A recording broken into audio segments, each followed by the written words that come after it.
शंकर की जब उदारता होती है, करुणा होती है, दया होती है, तब कहीं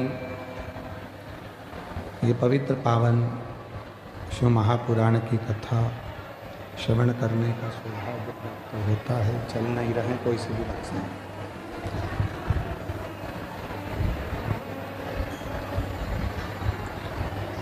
कल कथा में वर्णन किया था कि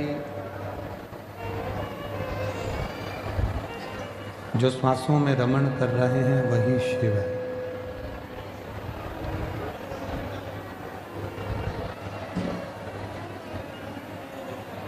शरीर से जितनी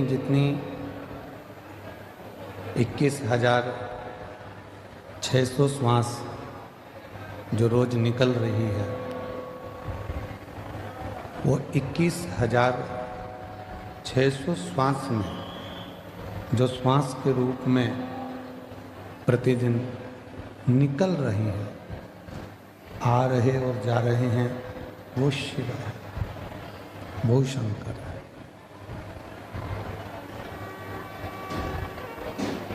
हम भगवान देवाधिदेव महादेव को ढूंढने के लिए ना जाने कितने तीर्थ, कितने धाम जाते हैं और उनको ढूंढने का प्रयास करते हैं।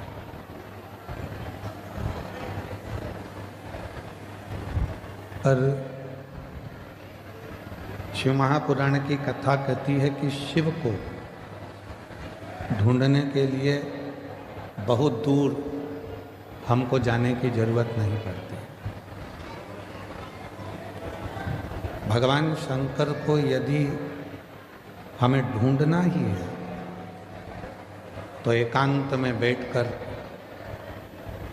जब हम पंचाक्षर मंत्र नमः शिवाय, षडाक्षर मंत्र ओम नमः शिवाय का जप करते हैं या मुख से श्री शिवाय नमस्तुभ्यम कहते हैं, तो जितनी मौनता में, जितनी शांति में हम शिव को ढूंढने का प्रयास करते हैं, उतनी ही जल्दी शिव हमारी उन श्वासों में से हमको दर्शन जरूर देता है।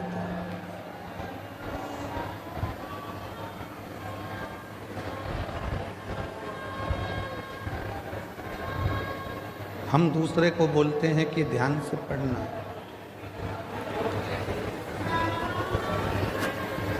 हम दूसरे से बोलते हैं कि ध्यान से पढ़ाई करो, ध्यान से गाड़ी चलाना, ध्यान से काम करना। और ऐसा नहीं है कि केवल एक या दो ही लोग ऐसा बोलते हैं, बहुत सारे लोग।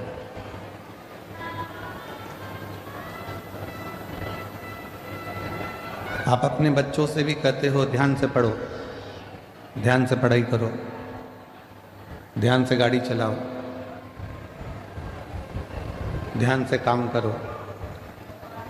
पर शिव महापुराण की कथा कहती है कि पहले हम दूसरे से कह सकते हैं कि ध्यान से काम करो, ध्यान से गाड़ी चलाओ, ध्यान से पढ़ाई करो, पर शिव पुराण की कथा कहती है कि पहले अपने को भी, अपने ऊपर भी ध्यान देना जरूरी है। कहीं हम अपने पथ से तो नहीं भटक रहे, कहीं हम अपने पथ से तो नहीं भटक रहे।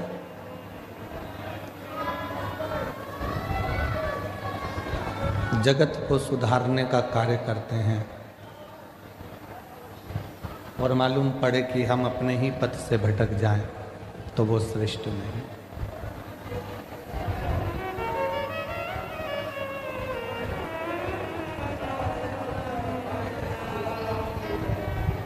एक बहू सोचती है कि मैं मेरे घर में जाऊंगी ससुराल में, तो मैं मेरे ससुराल को सुधार दूंगी। सास सोचती है कि मेरी बहू कैसी भी आएगी मैं उसको सुधार दूंगी। पर शिव महापुराण की कथा कहती है, भगवान शंकर की कथा कहती है कि तुम्हें दूसरे को सुधारने की जरूरत ही नहीं पड़े। पीछे की आवाज खोलिए, पीछे की।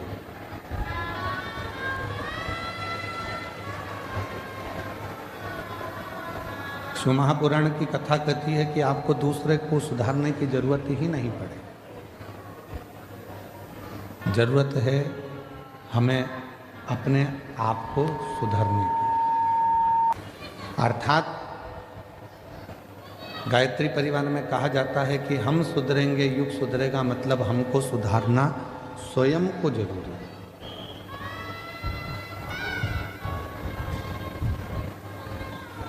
कई माताएं अपने अपनी बहुओं से कहती हैं कि शिव जी के मंदिर जाया करो, शंकर जी के मंदिर जाया करो। कोई बेटे से कहती हैं बेटा मंदिर जाया करो, कोई पति से कहती हैं कि आप मंदिर जाया करो। पर मेरा निवेदन इस व्यासपीठ से शिव महापुराण की कथा के माध्यम से है कि पहले हम दूसरे को मंदिर जाने का कहते हैं तो सबसे पहले अपने आप को भी मंदिर जाना प्रारंभ करना पड़ेगा। और जिस दिन हमने स्वयं मंदिर जाना प्रारंभ कर दिया, हमने जिस दिन स्वयं मंदिर में एक लोटा जल चढ़ाना शिव जी को प्रारंभ कर दिया, उस दिन धीरे धीरे धीरे धीरे हमारे घर के बच्चे, हमारे घर की बहुएं, हमारे घर के बेटे अपने आप उसी पथ पर चलने लगे।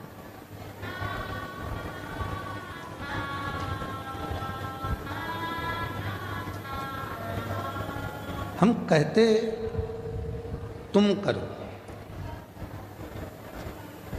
बेटा तू मंदिर जा, बहू तू मंदिर जा, पर हम स्वयं ना जा पाए तो वो श्रेष्ठ नहीं। हमें खुद को जाना पड़ेगा, हमको स्वयं को पहुंचना पड़ेगा।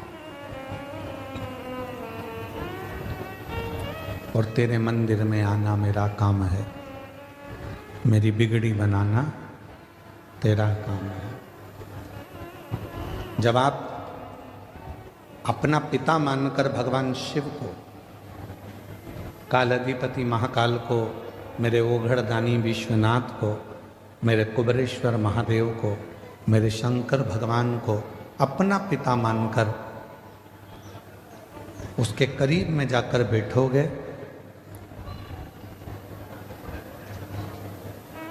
तो निश्चित है वो आपके मन की बात को सुनेगा। किसी ने कहा कि भगवान की क्या पत्थर की मूर्ति भी व्यक्ति की बातों को सुनती है?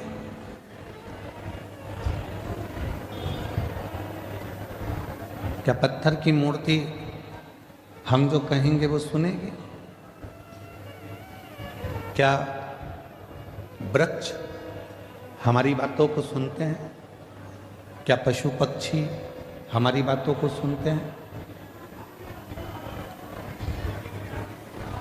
क्यों नहीं? एक घर की स्त्री, घर की नारी जब तुलसी जी में जल चढ़ाती है और प्रसन्न चित्त होकर जल चढ़ाती है तो तुलसी के पत्ते भी प्रसन्नता का भाव दर्शाते हैं। पीपल के वृक्ष में भी आप अगर प्रसन्न होकर जल चढ़ाते हो तो पीपल का वृक्ष भी प्रसन्नता देता है। बट वृक्ष में आप प्रसन्न होकर जल चढ़ाते हो तो बट वृक्ष भी प्रसन्नता का भाव देता है। बेलपत्री का छोटा सा पौधा है, उसमें आप प्रसन्न होकर जल चढ़ाइए तो वह बेलपत्र भी प्रसन्नता का भाव देता है।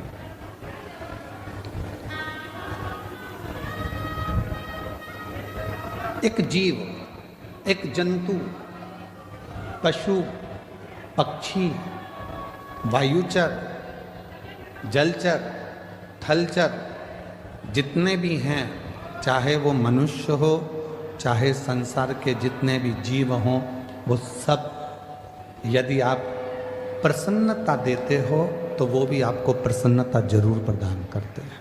प्रसन्नता शिव महापुराण की कथा तो पहले भी एक बार कहा था, यदि किसी की तबीयत खराब है तो उससे दिन में कम से कम 2 बार मिलो। कितनी बार मिलो? जम के बोलो। घर में अगर किसी की तबीयत खराब है, परिवार में किसी की तबीयत खराब है, कुटुंब में किसी की तबीयत खराब है, कोई रिश्तेदार की तबीयत खराब है, तो कम से कम दिन में 2 बार मिलो। क्यों मिलो? तुम्हारे जाकर खड़े होने से, मिलने से उसके परिवार में और उसको हिम्मत आ जाती है उस बीमारी से लड़ने की।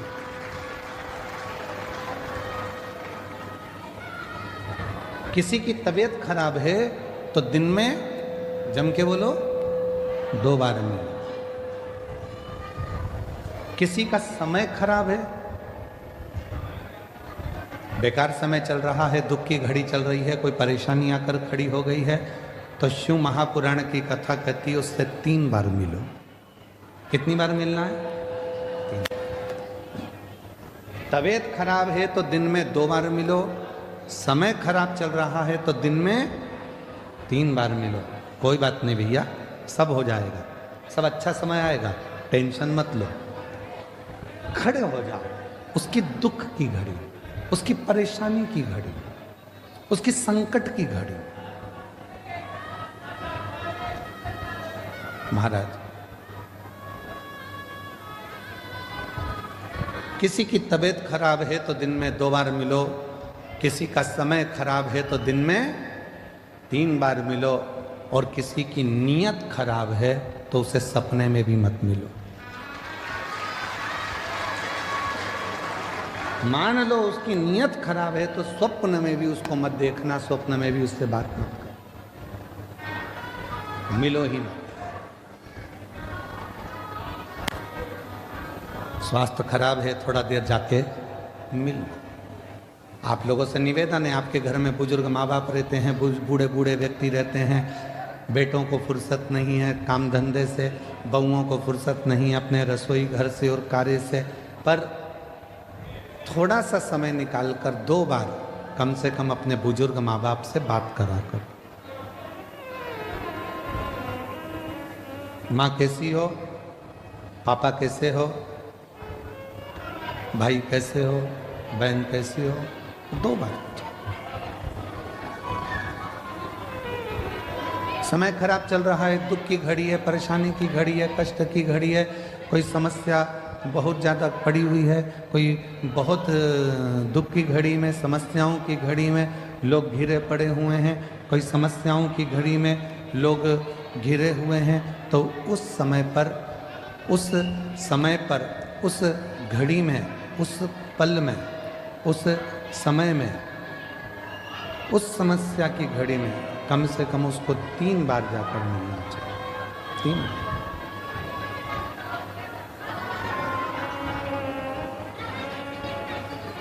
उस समस्या की घड़ी में, उस दुख की घड़ी में, उस परेशानी की घड़ी में कम से कम 3 बार जाकर खड़े हो।